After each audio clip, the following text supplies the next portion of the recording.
তেতিয়াহ'লে দেখা যায় যে ৰেইকিটো ধৰক এতিয়া ৰেইকি মানে হাতেৰে মহাজগতিক কিবা এটা এনেকে কস্মিক পাৱাৰ এটা নিমন্ত্ৰণ কৰে আৰু সেই পাৱাৰটো নিমন্ত্ৰণ কৰি সেই পাৱাৰে চিকিৎসা কৰোঁ বুলি কয় সেইটো এতিয়া বেড প্ৰেক্টিছ হয়নে নহয় হিলিঙৰ এই বস্তুটো ইয়াতে স্পষ্ট কৰি দিয়া নাই ৰেইকিটো ইয়াত পৰিব নে নপৰিব তন্ত্ৰমন্ত্ৰ আপোনাৰ মন্দিৰত কোনোবাই গৈ সন্তানৰ কামনা কৰে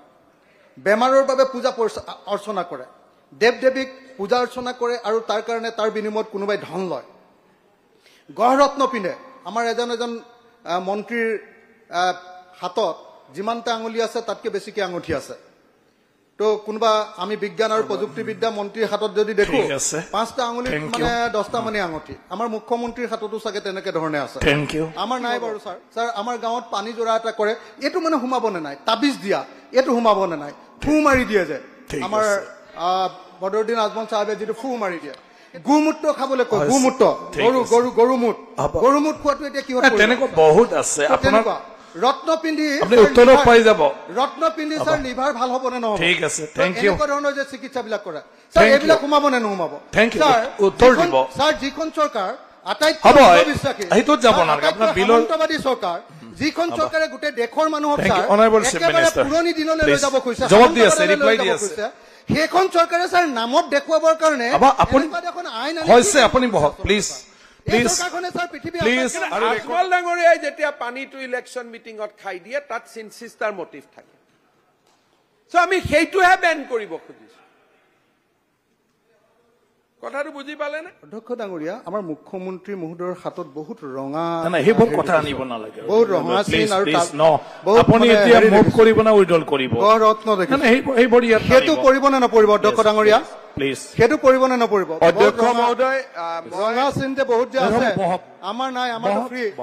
এটাও আঙুঠিও নাই সেইটো কৰিব নে নপৰিব অধ্যক্ষ ডাঙৰীয়া সেইটো কৈ দিলে ভাল হয় মাননীয় অধ্যক্ষ মহোদয় সাইলেন্ট প্লিজ মাননীয় অধ্যক্ষ মহোদয় এইটো যে মই পিন্ধিছো মোৰ নিজৰ কল্যাণৰ কাৰণে পিন্ধিছো এক মিনিট যোনে দিছে পইচা লৈছে নে নাই প্লিজ এক মিনিট প্লিজ অখিল গগৈ মাননীয় অধ্যক্ষ অনাগত কুৱেশ্যন নকৰিব মানে নক্সাল ট্ৰেইনিং কেম্প আৰু এছেম্বলিৰ মাজত ডিফাৰেন্সটো থাকিব লাগে অধ্যক্ষ মহোদয় এইটো মই পিন্ধিছো এইটো মই কাকো এক্সপ্লইট কৰিবৰ কাৰণে পিন্ধা নাই মোৰ ৱেলফেয়াৰৰ কাৰণে মই পিন্ধিছো যাতে আপোনাৰ কালা নজৰৰ পৰা মই বাচি থাকিব পাৰো গতিকে এইটো এক্টত নপৰে কাৰণ যেতিয়া কোনোবাই মানুহে মোৰ 9 বছৰ বাচ্চালৈকে এৰি নিদিয়ে তেতিয়াতো মই কিবা এটা দৈবিক পাৱাৰক ল'ব লাগিব গতিকে যেতিয়া মই আপোনাক ইভিল ডিজাইন কৰো যে আপুনি মোক এই বিষয়টো মই আপোনাক এটা এই মোৰ হিলিং প্ৰেক্টিছটো ল'লে আপোনাৰ কেঞ্চাৰ বেমাৰ ভাল হৈ যাব কিন্তু ভাল নহয় তাত কোনো সাইন্টিফিক প্ৰুফ নাই তাত পৰিব কিন্তু যদি মানুহজনে কেঞ্চাৰ বেমাৰ ভাল কৰিম টকা পইচা নলয় সি খালি হিলিং কৰিছে বাহিৰৰ পৰা দেন আল্টেৰিয়ৰ মটিভটো নাথাকিলে ইয়াত নপৰে আল্টেৰিয়ৰ মটিভটো থাকিলেহে ইয়াত পৰিব ইমানে কথা গতিকে অখিল গগৈ ডাঙৰীয়া আপুনি মানে উত্থাপন কৰিবনে স্যাৰ কোনখন আইন শুনাই নে কো যেটো চলি আছে item number 10 item number 10 sir ইমান হুলস্থুল হল আমি গমে আইটেম নম্বৰ 10 এলা নিজৰ কিবা মনোযোগ দিও আপুনি অকল চিফ মিনিষ্টাৰৰ হেইটো খুলি থলে আমাৰ বিলাক সব বন্ধ কৰি দিলে স্যাৰ ইমাৰ্জেন্সি প্ৰশ্নটো হল যে সন্মানীয় স্যাৰ এটো অন্যায় হৈছে আমাৰ মাইক বিলাক সব বন্ধ কৰি দিলে আমি গম নাপালো স্যাৰ ডাঙৰীয়াৰ যি সংশোধনী প্ৰস্তাৱ এটো মই সদনত দাঙি ধৰিলো যিসকল সদস্য সপক্ষে আছে কক হয় যিসকল বিপক্ষে আছে কক নহয় মই ভাবো নহয়ৰ সপক্ষে সংশোধনী প্ৰস্তাৱটো নাকচ হল এতিয়া 10 নং মাননীয় অধ্যক্ষ মহোদয় the Assam healing prevention of evil practices bill 2024 বিবেচনাৰ বাবে মই সদনত আইন অনা হৈছে বিল কপি আছে নেকি bill Assam healing prevention of evil practices bill 2024 sir এইখন একাষাৰে সমৰ্থন কৰিবলৈ অসুবিধা আৰু এইখন আমি ভাবো যে ইউনিফৰ্ম সিভিল কোড অনাৰ বাবে ৰোড মেপ প্ৰস্তুতি হিচাপে এখন অনা হৈছে ইউসিসি আমাৰ ডাইৰেক্টিভ প্ৰিন্সিপলছ অফ ষ্টেট পলিচিৰ আৰ্টিকল 44 আছে সংবিধানৰ প্ৰণেতাসকলে প্ৰথম অৱস্থাত এইখন ফাণ্ডামেণ্টেল ৰাইটত ইউচিচিটো দিব বিচৰা নাছিল যিহেতু আমাৰ বিভিন্ন জাতি জনগোষ্ঠীৰ বৈচিত্ৰ্যৰ মাজত অনৈক্য ভাৰতবৰ্ষৰ দেশ বিভিন্ন জাতি উপজাতি আছে তেখেতসকলৰ সকলোখিনিয়ে যেতিয়া একে ধৰণৰ আইনেৰে আমি সহমত প্ৰকাশ কৰিব পাৰোঁ আইনৰ বাবে তেতিয়া ইউচিচি অনাৰ কথা কৈছিল ছাৰ যিটো Assam healing prevention of evil act এই আইনখনত যিখিনি কথা কোৱা হৈছে ইয়াত এভিল প্ৰেক্টিছ মানে কি ছাৰ স্পষ্ট ব্যাখ্যা ভাৰতৰ আইন ব্যৱস্থাটো উল্লেখ কৰা হোৱা নাই প্ৰতিটো সংস্কৃতিৰ সৰলতাৰ জটিলতা যিয়েই নহওক ৰোগ সম্পৰ্কে নিজস্ব বিশ্বাস আৰু আচাৰ ব্যৱহাৰ থাকে ছাৰ প্ৰতিটো সংস্কৃতিয়ে নিজৰ নিজৰ পদ্ধতিৰে ৰোগৰ চিকিৎসাৰ উদ্দেশ্যে নিজৰ চিকিৎসা পদ্ধতিৰ বিকাশ ঘটায় পশ্চিমীয়া চিকিৎসা বিজ্ঞানৰ আবিৰ্ভাৱৰ পূৰ্বে আমাৰ বিশেষকৈ ভাৰতবৰ্ষত যদি অসমৰ কথাই কওঁ 1826 ইয়াণ্ডাবু সন্ধিৰ পূৰ্বে ইয়াত পশ্চিমীয়া আমি সভ্যতা পোৱা নাছিলোঁ খুব কমেই বাহিৰৰ পৰা গৈ 2-এজন মানুহ শিকি আহিছিল কিন্তু পশ্চিমীয়া চিকিৎসা বিজ্ঞানৰ আবিৰ্ভাৱৰ পূৰ্বে বেমাৰ ৰোগ আৰু ইয়াৰ চিকিৎসা পদ্ধতি প্ৰচলিত আছিল সেই বেমাৰ আৰু ৰোগৰ চিকিৎসা কেনেকৈ কৰিছিল বিশেষকৈ সৰল সমাজত তেওঁলোকৰ থলুৱা পদ্ধতিৰ স্বাস্থ্য সেৱা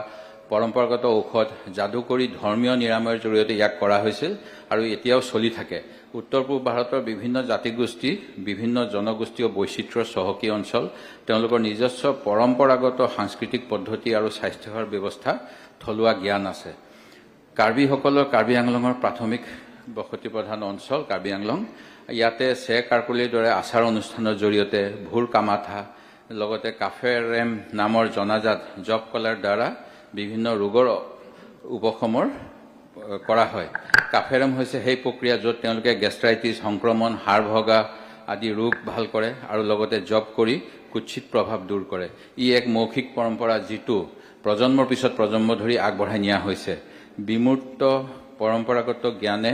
উত্তৰাধিকাৰী সূত্ৰে পোৱা ৰীতি নীতি আৰু বিশ্বাসৰ অভ্যাসক বুজায় ছাৰ অনুৰূপ ধৰণেৰে বড়ো সমাজত ৰোগ নিৰাময় আৰু পৰম্পৰাগত ঔষধৰ শিপা গভীৰভাৱে শিপাই আছে পৰম্পৰাগত ধৰ্ম বিশ্বাস ব্যৱস্থা ৰীতি নীতি সামাজিক মূল্যবোধ আৰু পৰিৱেশ বিজ্ঞানে যি ঐতিহাসিক প্ৰেক্ষাপট ইয়াক অধ্যয়ন কৰা প্ৰয়োজন নিৰাময় পদ্ধতিত ৰীতি নীতি পশু বলি যাদু আচাৰ কিছুমান কৰা হয় ৰোগ নিৰাময়কাৰীজনক বড়ো সম্প্ৰদায়ত ওজা বুলি কোৱা হয় ঠিক অনুৰূপ ধৰণে ছাৰ অৰুণাচল অসমত বসবাস কৰা মিচিং জনগোষ্ঠীৰ বিভিন্ন ৰোগৰ চিকিৎসাৰ বাবে ব্যৱহাৰ কৰা বনৌষধি ঔষধৰ অতি চহকী পৰম্পৰা আছে আৰু এই সকলোবিলাক ছাৰ বহুত কোডিফাই হোৱাও নাই অসমৰ লখিমপুৰ ধেমাজি জিলা অৰুণাচল প্ৰদেশৰ পূব চিয়াং জিলাৰ কিছু ঠাইত মিচিং জনগোষ্ঠীৰ লোকে ঔষধি ব্যৱহাৰেৰে চিকিৎসা কৰে আৰু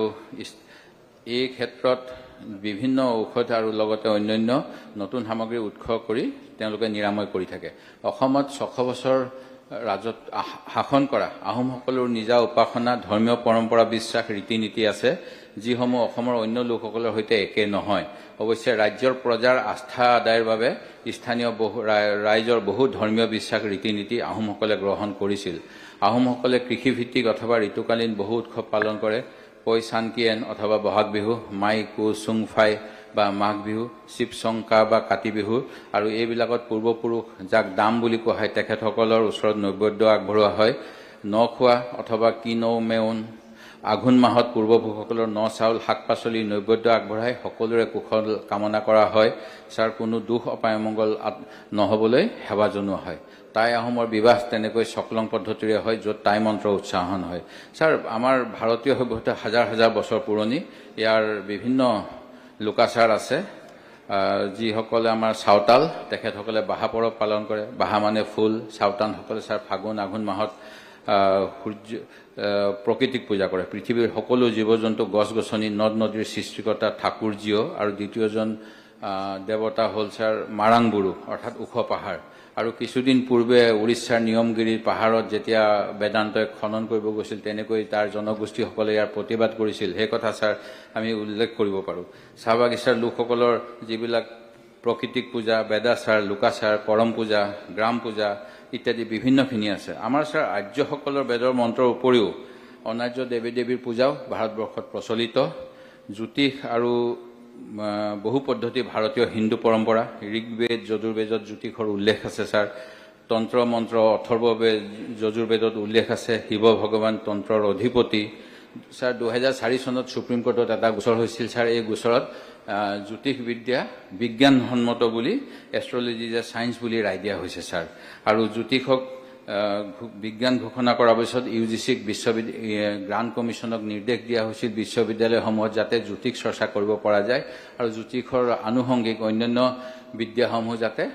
এটা বিধিগতভাৱে পাঠদান কৰিব পৰা যায়। এই ক্ষেত্ৰত ইণ্ডিয়ান অডিট এণ্ড একাউণ্ট ছাৰ্ভিচৰ ৰিটায়াৰ্ড ডাইৰেক্টৰ জেনেৰেল কে.এন. ৰাৱে উল্লেখযোগ্য ভূমিকা লৈছিল। ছাৰ, যিখিনি ইয়াত কিছুমান ভুৱা কবিৰাজ, ভণ্ড ফকীৰ বা তান্ত্ৰিক, ভণ্ড জ্যোতিষী থাকে আৰু এইবিলাকৰ বিৰুদ্ধে ছাৰ আমি ব্যৱস্থা ল'বলৈ হ'লে ড্ৰাগছ এণ্ড কছমেটিক্স এক্ট 1940খন বিভিন্ন সময়ত ছাৰ সংশোধন কৰা হৈছে আৰু তাত এই গোটেইখিনি ব্যৱস্থা আছে আৰু আমি নতুনকৈ এইখিনি আৰু পুনৰ এমেণ্ডমেণ্ট কৰিব পাৰোঁ। ইয়াত পুলিচক হাতত ছাৰ ক্ষমতা দিয়া হৈছে ভণ্ড তান্ত্ৰিক, ভণ্ড জ্যোতিষীক গ্ৰেপ্তাৰ কৰি তেওঁলোকক যাৱতীয় ব্যৱস্থা ল'বলৈ। ছাৰ, মায়ং আমাৰ অসমৰ এটা উল্লেখযোগ্য অঞ্চল। মায়ং ৰিজনেল কলেজত 2020 চনত এখন ছেমিনাৰ হৈছিল মেজিক আৰু পৰম্পৰাগত চিকিৎসা পদ্ধতিৰ ওপৰত ৰাষ্ট্ৰীয় ছেমিনাৰ। আৰু ইয়াত ছাৰ বিভিন্নজনে কৈছিলে interest in practical use of science came first through superstition and magic. এই কথাটো বাৰ্ট্ৰাণ্ড ৰাছেলে কৈছিল sir. Every society has its own heritage of science stored in traditional melis. Although traditional wisdom appear to be nothing more than mere magic and superstition, it forms the basics for later development. ঠিক তেনেকৈ sir এই ইয়াৰ objective আছিল traditional method, belief and knowledge are going to disappear from the today's society, today's world of science and technology in the onslaught of development and modernity. Before the disappearance of those traditional systems of knowledge, it is essential to record these, since it will inevitably offer at least glimpse of into some aspects of the processes of social and cultural transformation of a civilization through the centuries. Sir, আমি ভাৰতবৰ্ষৰ সভ্যতা 4000 বছৰতকৈ অধিক পুৰণা বুলি কওঁ। Sir, এই গোটেইবিলাকে আমাৰ সেই উপাদানসমূহ। স্যাৰ, এই আইনখনত স্যাৰ এই গোটেইবিলাক কথা বিস্তৃতভাৱে দিয়া নাই। মাত্ৰ evil practice means commission of any act of healing practice and magic healing by any person. Healing and healing practice means a traditional holistic approach to heal body, mind and spirit of human being with traditional medicine and art, including any system, treatment, diagnosis or practice for ascertainment, cure, relief, correction. Ebla kotha koise sir. Kintu sir Moringao jilar sir tate ei research paper khonot ullekh ase je Assamese physician known as Bez use both natural or herbal medicine and versified incantations of psalms orthat mantra mate. Mayong, a small isolated location in west of district of Morigao, has been famous as a nerve center of knowledge and practice of folk medicine and magic in Assam. It is now such a place which can be regarded as treasure chest of magic and folk medicinal knowledge. People not only from Assam but from different parts of India is coming to Mayong since very early till today for remedy of many mental and physical diseases with the help of its folk medicine and magic. In Mayong, the traditional magic practitioners, who are popularly called as Bej or Uja, are very much adept in applying both the mantra and herbal medicine for the removal of diseases or other evil spirits from the body of a man or animal. Sir, ene dhorone sir amar gotei kothakhini sir বহুতখিনি আমাৰ পৰম্পৰাগত বিদ্যা আছে sir. আৰু যদি এখন আইন আনি পেলাই গোটেইখিনি কাঢ়ি লোৱা হয় তেতিয়াহ'লে আমি যিখিনিক লৈ আমি কওঁ অতীতক নাযাবা পাহৰি নিজৰ পূৰ্বপুৰুষক পাহৰিব নালাগে, আমি কিমান এই আইনখনৰ যোগেদি আমি নাইকিয়া হৈ যাম নেকি, আমাৰ অস্তিত্ব বিলোপ হ'ব নেকি, এই কথাখিনি ছাৰ চিন্তা কৰিব লাগে। সেই গতিকে এই আইনখনৰ ছাৰ সংশোধনখিনি দিয়া হৈছে। তথাপি মই সংশোধনৰ উপৰিও ছাৰ আপোনাক অনুৰোধ কৰিম যে চিলেক্ট কমিটিক দি পেলাই বিভিন্ন ধৰণৰ পৰামৰ্শ দিব পৰা মানুহ আনি, যিহেতু ছাৰ আমি এক্সপাৰ্ট নহয়, সেই গতিকে আইনৰ বেয়া কাম ছাৰ এভিল প্ৰেক্টিছ বন্ধ হ'ব লাগে। ভণ্ড চিকিৎসক, আনকি মেডিকেল প্ৰফেশ্যনতো ছাৰ ভণ্ড চিকিৎসক, ভুৱা চিকিৎসক থাকে। সেই গতিকে এই বিদ্যাবিলাকত নাথাকিব তেনেকুৱা নহয়। সেই গতিকে এইখিনি কেনেকৈ গভাৰ্ণ কৰিব পাৰি ছাৰ, তাৰ বাবে চিলেক্ট পেনেলৰ যোগেদি ভাল পৰামৰ্শ দি এই আইনখন ছাৰ আমি গ্ৰহণ কৰিম, ভৱিষ্যতে সংশোধন কৰি আনিবলৈ আপোনাৰ যোগেদি ছাৰ প্ৰস্তাৱ কৰালোঁ। থেংক ইউ শ্ৰী মানে অধ্যক্ষ মহোদয়। The Assam healing prevention of evil practice bill 2024 এইখন বিলৰ ওপৰত আমাৰ অলপ কথা ক'বলগীয়া আছে। এই বিলখন এটা স্পিৰিট আমি ভাল, এইটোক আমি সমৰ্থন কৰোঁ যে অসমত বা ভাৰতৰ বিভিন্ন প্ৰান্তত একাংশ ভণ্ড বেজ কবিৰাজ আছে যিসকলে মানুহক প্ৰবঞ্চনা কৰি বিভিন্ন ধৰণে অসৎ পদ্ধতিৰে টকা উপাৰ্জন কৰে, মানুহক প্ৰবঞ্চনা কৰি ধোকা দিয়ে আৰু মানুহৰ পৰা এটা লুণ্ঠন চলায়। এইবিলাক বন্ধ হ'ব লাগে। এনে কিছুমান ভণ্ড বেজ আৰু কবিৰাজ বা যিবিলাক বেজৰ কবলত পৰি বহু লোক সৰ্বশান্ত হোৱাৰ নজিৰ এইখন অসমত আছে। তাৰ বিপৰীতক্ৰমে আমি আৰু এটা কথা চাব পাৰোঁ যে যিটো কথা ইতিমধ্যে আমাৰ LOP ডাঙৰীয়াই ক'লে যে যিখিনি আমাৰ ঐতিহ্য বা সাংস্কৃতিক ক্ষেত্ৰত অসমৰ যিটো ৰেকৰ্ড আছে সেই কথাটো আমি চাব লাগিব। আৰু তাৰ লগতে খালি কেৱল মায়ং অঞ্চলৰ হেৰি বুলিয়েই নহয়, ইয়াত আমি এটা কথা ক্লাছিফাই কৰিব লাগিব। ইয়াত এই কথাটো আমি এমেণ্ডমেণ্টত আনিছোঁ যে প্ৰথম কথাটো হ'ল কোনোবাই যদি টকাৰ কাৰণে, আমাৰ স্পিৰিটটো হ'ব লাগে, কোনোবাই অবৈধ উপায়েৰে টকা উপাৰ্জনৰ কাৰণে তেওঁলোকে মানে ভুৱা এটা বেজালি বা কিবা তেওঁলোকে অনুষ্ঠান বা এডভাৰটাইজ কিবা প্ৰচাৰ কৰি কাষ্টমাৰ বা বেমাৰীসকলক তেওঁলোকে আকৰ্ষণ কৰে আৰু তেওঁলোকে বিভিন্ন প্ৰৰোচনা কৰি বিভিন্ন ধৰণে তেওঁলোকে টকা লুণ্ঠন কৰে। এইটো সম্পূৰ্ণৰূপে বন্ধ হ'ব লাগে। ইয়াত আইনত যিটো 2 বছৰৰ জেল বা যিটো জৰিমনাৰ যিখিনি কথা আছে সেইখিনিত আমি একমত। কিন্তু আৰু এটা কথা আছে, আমি সেই সকলো কথাক একাকাৰ কৰিব নোৱাৰোঁ। খুব কম সংখ্যক হ'লেও যিসকলে আধ্যাত্মিক অলপ চিকিৎসা কৰে, যেনেকৈ ক'বলৈ গ'লে মানুহৰ যিটো শাৰীৰিক বেমাৰ তাৰ লগে লগে আত্মিক বেমাৰ কিছুমানৰ থাকে। যেনেকৈ আমি অধ্যক্ষ মহোদয় আমি ক'ব পাৰোঁ যে মানুহৰ যে লোভ কৰাটো এটা আত্মিক বেমাৰ, হিংসা কৰা, প্ৰতিশোধ পৰায়ণ হোৱা, বেলেগৰ প্ৰতি পৰশ্ৰীকাতৰ হোৱা বা অন্য মানুহৰ কাৰোবাক ক্ষতি কৰাৰ কাৰণে যিটো মানুহৰ মনত এনেই এটা আকাংক্ষা থাকে, এইবিলাক হ'ল মানুহৰ আত্মিক বেমাৰ। কিছুমান আছে আত্মিক বেমাৰ ধৰ্মীয় ধৰ্মগুৰুসকলে তেওঁলোকেও হয়তো কিবা মন্ত্ৰ বা ধৰ্মশাস্ত্ৰৰ কিছুমান তত্ত্বগত মন্ত্ৰ সেইবিলাকৰ জৰিয়তে যদি তেওঁলোকে অন গুড ফেইথ কিবা কৰে, যিসকলে মানুহৰ আত্মিক বেমাৰৰ কাৰণে মানুহৰ কমপক্ষেও তেওঁলোকে মানসিকভাৱে এটা হেৰি হয় যে আমি এজন ভাল ধৰ্মগুৰুৰ পৰা মোক মানে অলপ ঝাৰি দিছে বা তেওঁলোকে আমাক অলপ কিবা মন্ত্ৰ শিকাই দিছে যিটো আমি মানে এক্সিকিউট কৰিলে বা আমল কৰিলে তেওঁৰ জীৱনটোত এটা পৰিৱৰ্তন হ'ব। সেই আত্মিক বেমাৰ কিন্তু কোনো ডক্টৰে ধৰিব নোৱাৰে। কাৰোবাৰ যদি মনত পৰশ্ৰীকতা আছে, হিংসা আছে, বেলেগৰ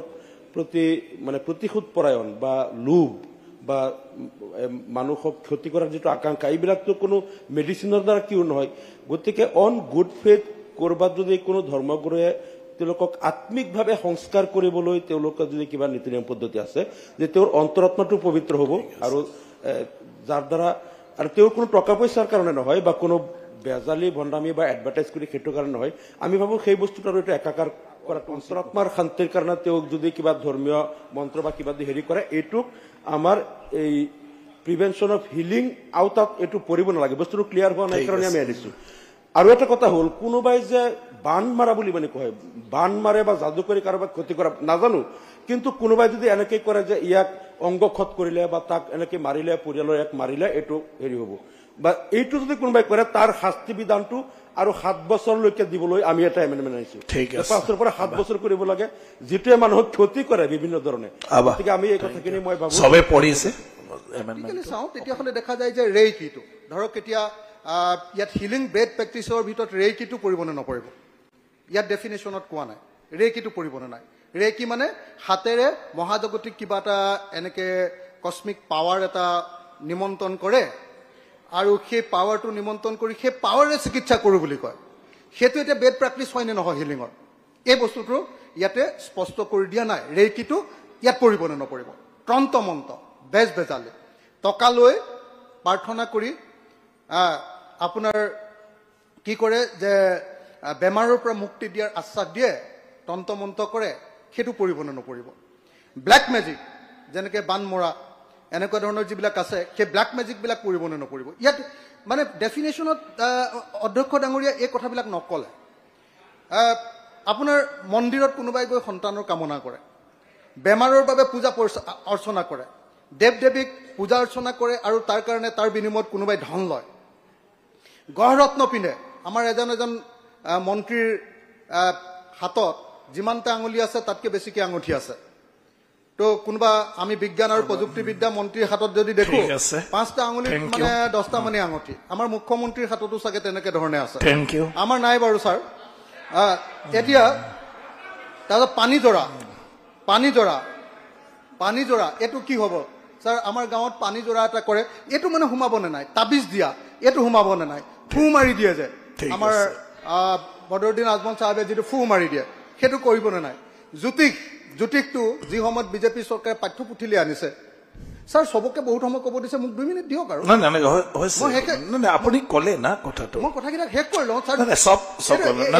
সময় নাই আৰু আমি দুটা বিল আমি 2 ঘণ্টা আৰু আলোচনা কৰিম হৈছে মুখ্যমন্ত্ৰী ডাঙৰীয়া বুজি পাইছে তেওঁ ৰিপ্লাই দিব স্যাৰ তেখেতে ৰিপ্লাই দিব জ্যোতিষশাস্ত্ৰটো এইটো এতিয়া পৰিব নে নপৰে জ্যোতিষশাস্ত্ৰটো এতিয়া মানে পাঠ্যপুথিৰ অংশ কৰিছে গোমূত্ৰ খাবলৈ কয় গোমূত্ৰ গৰুমূত খোৱাটো এতিয়া কিহত তেনেকুৱা বহুত আছে আপোনাৰ ৰত্ন পিন্ধি উত্তৰত পাই যাব স্যাৰ লিভাৰ ভাল হ'ব নে নহ'ব ঠিক আছে থেংক ইউ এনেকুৱা ধৰণৰ যে চিকিৎসাবিলাক কৰে স্যাৰ এইবিলাক সোমাব নে নোসোমাব থেংক ইউ উত্তৰ দিব স্যাৰ যিখন চৰকাৰ আটাইতকৈ হ'ব বিশ্বাসী সেইটোত যাব নালাগে আপোনাৰ বিলৰ সামন্তবাদী চৰকাৰ যিখন চৰকাৰে গোটেই দেশৰ মানুহক পুৰণি দিনলৈ লৈ যাব খুজিছে জবাব দি আছে ৰিপ্লাই দি আছে সেইখন চৰকাৰে স্যাৰ নামত দেখুৱাবৰ কাৰণে আপুনি হৈছে আপুনি বহক প্লিজ আৰু ৰেকৰ্ডত নাযাব উকিল গগৈৰ ৰেকৰ্ডত নাযাব ৰিপ্লাই মাননীয় অধ্যক্ষ মহোদয় কিছুমান বিষয়বস্তু আমি এৰাই চলো কিন্তু সদনত বিষয়বস্তুবিলাক নিজে নিজে উত্থাপিত হয় ইউচিচিৰ প্ৰসংগ আমি এবাৰো উল্লেখ কৰা নাই হাউচত বিৰোধী দলপতি ডাঙৰীয়াই নিজে নিজে ইউচিচিৰ কথা উল্লেখ কৰিলে এতিয়া প্ৰথমতে আমি এইটো কথা বুজাব খুজিছো যে আজি ভাৰতত ইউচিচি ক'ত হৈছে উত্তৰাখণ্ডত হৈছে আৰু ইউচিচি মানে কি ইউচিচি মানে খালি 4টা পইণ্ট কোনো ব্যক্তিৰ নিৰ্ধাৰিত বয়সতকৈ তলত বিয়া হ'ব নোৱাৰে number 1 point number 2 point polygamy হ'ব নোৱাৰে এজন মানুহৰ দ্বিতীয়জন ৱাইফ হ'ব নোৱাৰে তৃতীয় এজন ব্যক্তিৰ পৰিয়ালৰ ছোৱালীয়েও পিতৃ মাতৃৰ সম্পত্তিৰ পূৰ্ণ অধিকাৰ পাব লাগে 4 নম্বৰ কোনোবা যদি লিভিনি কাইন তাৰ মানে বলি বিধান তন্ত্ৰ মন্ত্ৰ জৱাহৰলাল নেহৰুৱে 1954ত সবকে drugs and medical remedies actor আণ্ডাৰত আনি থৈ গ'ল কৰিলে হয় তেতিয়াহ'লে নতুনকে তো নালাগে সেইখনে প্ৰয়োগ কৰক আপুনি সেইখন কিয় প্ৰয়োগ কৰিম মই পগলা হ'লে প্ৰয়োগ কৰিম জনজাতি লোকৰ গোটেই মাননীয় অধ্যক্ষ মহোদয় মই আপুনি কৈছে বেন কৰিছে বেন হোৱা নাই সেই গতিকে সেইখন চলি আছে বেন নকৰে কাৰণে চলি আছে এইখনত এভিল ছাৰ গোটেইখিনি কৈছে মই চিলেক্ট কমিটিৰ কথা কৈছো মই তন্ত্ৰ নাজানো কিন্তু ঋগবেদ যজুৰবেদ গোটেইবিলাকত আছে বুলি কৈছে ছাৰ মই সেইটোৱে কৈছো অধ্যক্ষ মহোদয় বিৰোধী দলপতিয়ে কওঁতেতো মই এবাৰো থিয় হোৱা নাই মোৰ চিটটোত কোনো দাৱাই লগোৱাই হোৱা নাই আপোনালোকে কৈছে মই শুনিছো মাননীয় অধ্যক্ষ মহোদয় সেই আইনখনৰ জৰিয়তে যেতিয়া এই আইনখন আমি ইমপ্লিমেন্ট কৰিব গলো তেতিয়া আমি দেখা পালো যে এই আইনখন যদি ইমপ্লিমেন্ট কৰো তন্ত্ৰও নোহোৱা হ'ব মন্ত্ৰও নোহোৱা হ'ব গোটেই জনজাতীয় লোকৰ শক্তিখিনি নোহোৱা হৈ যাব সেই কাৰণে আমি এই বিলখন ৰিভাইজ কৰিলো যে অসমত এই বিলখন আমি ইমপ্লিমেন্ট নকৰো বিৰোধী দলপতিয়ে কৈছে এখন কৰক আমি কৈছো আমি এখন নকৰো আমি কেন্দ্ৰীয় চৰকাৰক পঠাম আমি কম যে অসমত আমি সেইখন বিল নকৰো আমাৰ বিলখনহে আমি ৰূপায়ণ কৰিম কাৰণ এই বিলখন আজিলৈকে কোনেও দেখা নাই বা কোনেও ডিসকাশন কৰা নাই যে 1954ত জৱাহৰলাল নেহৰু ডাঙৰীয়াই মেজিকেল ৰিমেডিত তালিসমান মন্ত্ৰ কবচ এটাতো আমাৰ মুছলমান মানুহেতো কবচ দিয়েই আমিতো মন্ত্ৰ তন্ত্ৰত বিশ্বাস কৰোৱেই আৰু দেৱব্ৰত শইকীয়া ডাঙৰীয়াই নিজেই ক'লে যে মায়ঙত শক্তি আছে তেওঁৰ কথাটোক মই পূৰ্ণ সমৰ্থন কৰিছো না আপুনিতো মহান গতিকে এতিয়া কাৰণে আমাৰ এই বিলখনত আমি কি কৰিছো we are making A very simple design যে যোনে যি কৰিব খোজে কৰক আমি কাকো বাধা নিদিও আমি তেতিয়াহে বাধা দিম যদি non-scientific eradicate the non-scientific healing practices with ulterior motive তাৰমানে হিলিং প্ৰেক্টিচ কৰাটোক আমি বেন কৰা নাই, তন্ত্ৰ মন্ত্ৰ সব কৰিব, খালি উইথ আল্টেৰিয়ৰ মটিভ। যেনেকে আজমল চাহাবে যেতিয়া আপোনাক পানীৰে ধোৱা দিয়ে একো অসুবিধা নাই, কিন্তু পানীত ধোৱা দি যেতিয়া ভোট কিনিব খোজে, দ্যাট ইজ এ অফেন্স। না মই ক'লো না মোৰ কোনো আপত্তিয়ে নাই, মইতো কোনোদিন ভোট খোজা নাই, ভুল ব্যাখ্যা। মইতো কৈছো যে ইলেকশ্যন এইটোত আমি সমৰ্থন কৰিছো তেখেতক। অধ্যক্ষ মহোদয়, ইলেকশ্যন মিটিঙত যেতিয়া বদৰুদ্দিন আজমল ডাঙৰীয়াই কংগ্ৰেছে আৰু বিজেপি একে সুৰত কথা কৈছে, জানো ভিতৰৰ এইটোত আমি 100% সমৰ্থন কৰিছো। অধ্যক্ষ মহোদয়, ৰেকৰ্ড এই কথাটো 100% সমৰ্থন কৰিছো। ৰিপ্লাইটো কৰি অধ্যক্ষ মহোদয় বহক। কথাটো হ'ল যে আমি কৈছো ইয়াক আমি নেহেৰু ডাঙৰীয়াৰ কথাৰ পৰা আমি দূৰলৈকে গুচি আহিলো। নেহেৰুৱে ক'লে মন্ত্ৰ তন্ত্ৰ কবচ, আমি কৈছো এইটো নহয়। আমি কৈছো যে মন্ত্ৰও কৰক তন্ত্ৰও কৰক, হিলিং সেশনো হওক ৰেকি হওক, বাট উইথ আল্টেৰিয়ৰ মটিভ হ'ব নালাগে। এতিয়া যেতিয়া আজমল ডাঙৰীয়াই আজি মোক আহিছে, মোৰ গাটো বেয়া হৈ আছে, বোলে তুমি পানী এক টুপি খোৱা গাটো ভাল হৈ যাব, that is not a ulterior motive. But when he goes in a election meeting আৰু পানী খুৱাব আৰম্ভ কৰে ষ্টেজত বহি, then it is a ulterior motive to capture votes. সেইটোক আমি এই বিলখনত বেন কৰিছো। আজমল চাহাবক আপুনিও ক'ব আমিও ক'ম যে বাকী দিনা কৰক, ধুবুৰীত ইলেকশ্যন মিটিঙত কৰিব নালাগে। সেইটো তেওঁক জনাই দিয়া ভাল। যে গতিকে মই ভাবো যে ইয়াতে দেৱব্ৰত শইকীয়া ডাঙৰীয়া, বিৰোধী দলপতি ডাঙৰীয়া বিৰোধিতা কৰিবলগীয়া একোৱেই নাই, যে এভৰিথিং ইজ এলাউড। আমি ৰেকি কৰো, দূৰৰ পৰা আমি ৰেকি কৰো, তোমাৰ বেমাৰ ভাল হৈ যাব, সংস্পৰ্শ নহয়, ৰেকি হয়, তাত কি অসুবিধা আছে? ট্ৰাইবেল সকলে চেক্ৰিফাইচ কৰে ফৰ ৱৰ্ল্ড পিচ, লোকৰ ৰক্ষণাবেক্ষণৰ কাৰণে, তাত কি বাধকতা আছে? আৰামবাৰী মানাসকলে তেওঁলোকে একো বেয়া চিন্তা কৰি নকৰে নহয়, সমাজৰ মংগলৰ কাৰণে কৰে। গতিকে আমি ডেফিনেশ্যনত যাবই খোজা নাই। আমি কৈছো যে as long as it is not with ulterior motive, everything is clean. ট্ৰাইবেলৰটো কোনো আল্টেৰিয়ৰ মটিভে নাথাকে, ইমান সহজ মন সৰল মন। আহোমসকলৰ ইমান সহজ সৰল মন, তাত ইণ্টেৰিয়ৰ মটিভ কি থাকিব? এনেকে জাতিবিলাকৰ নাম ইয়াত গাইছে, যি জাতিৰ কোনো আল্টেৰিয়ৰ মটিভ নাই। গতিকে সেইকাৰণে এই আইনখনৰ চিম্পল ডেফিনেশ্যন যে healing practice means commission of any act, healing practice and magical hymen by which sinister motive to exploit common people. Eta tribal সকলে কামাখ্যাত মই বলি বিধান দিলো, মোৰ ইয়াত sinister motive কি আছে? মোৰ ঘৰত কিবা ভাল হক বুলি আমি বলি বিধান দিম। ট্ৰাইবেল সকলে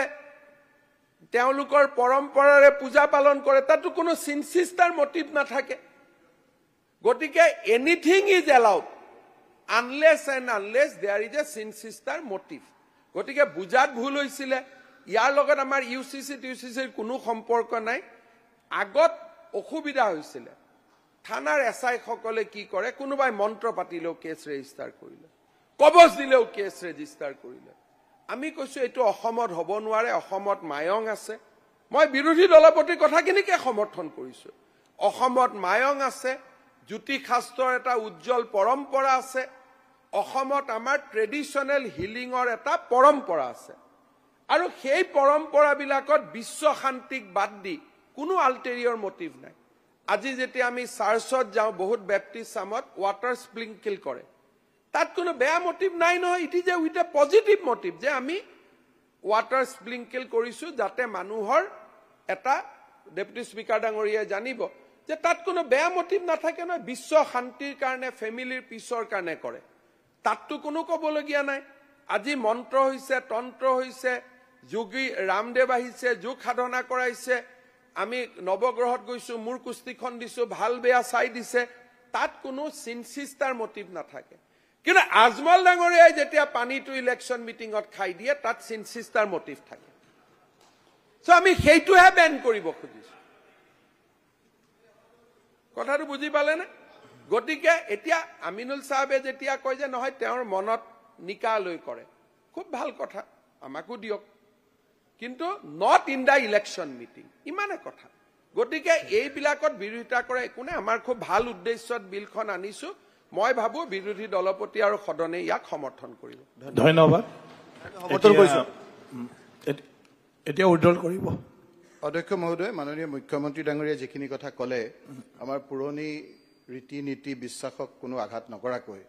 এই গোটেই কথাখিনি আমাৰ অসমত খুব বেছিকৈ চলে মায়ং আমাৰ এই ক্ষেত্ৰত একেবাৰে পুৰণি বিখ্যাত আমি যিটো সংশোধনী আনিছিলোঁ দুটাই মানে একেটাই আছিলে সেইটো আছিলে যে excluding traditional healing practices based on herbalism which has been passed on from generation after generation এইটো ক্লিয়াৰ কৰি দিলে হয় মানে এইটো আনিছিলোঁ মই এটা মাত্ৰ কথা সুধি ল'লে শেষ হৈ যাব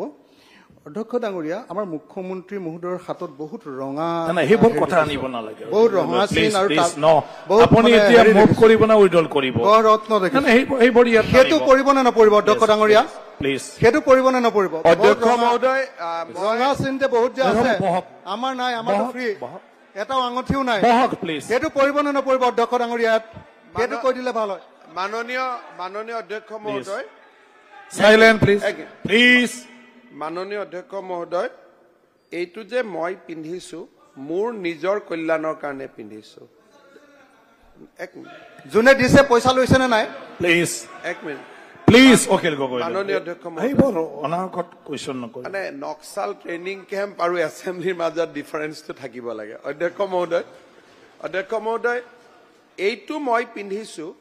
এইটো মই কাকো এক্সপ্লইট কৰিবৰ কাৰণে পিন্ধা নাই মোৰ ৱেলফেয়াৰৰ কাৰণে মই পিন্ধিছো যাতে আপোনাৰ কালা নজৰৰ পৰা মই বাচি থাকিব পাৰো গতিকে এইটো এক্টত নপৰে এইটোত নপৰে কাৰণ যেতিয়া কোনোবাই মানুহে মোৰ 9 বছৰ বাচ্চালৈকে এৰি নিদিয়ে তেতিয়াতো মই কিবা এটা দৈবিক পাৱাৰক ল'ব লাগিব গতিকে এই যেতিয়া মই আপোনাক ইভিল ডিজাইন কৰো যে আপুনি মোক এই বিষয়টো মই আপোনাক এটা এই মোৰ হিলিং প্ৰেক্টিচটো ল'লে আপোনাৰ কেঞ্চাৰ বেমাৰ ভাল হৈ যাব কিন্তু ভাল নহয় তাত কোনো সাইন্টিফিক প্ৰুফ নাই তাত পৰিব কিন্তু যদি মানুহজনে কেঞ্চাৰ বেমাৰ ভাল কৰিম টকা পইচা নলয় সি খালি হিলিং কৰিছে বাহিৰৰ পৰা দেন আল্টেৰিয়ৰ মটিভটো নাথাকিলে ইয়াত নপৰে আল্টেৰিয়ৰ মটিভটো থাকিলেহে ইয়াত পৰিব ইমানে কথা ঠিক আছে উঠাই ল'ব উঠাই লৈ আছে অধ্যক্ষ ডাঙৰীয়া মোৰটো উঠোৱাৰ নিয়ম নাই জানো ঠিক আছে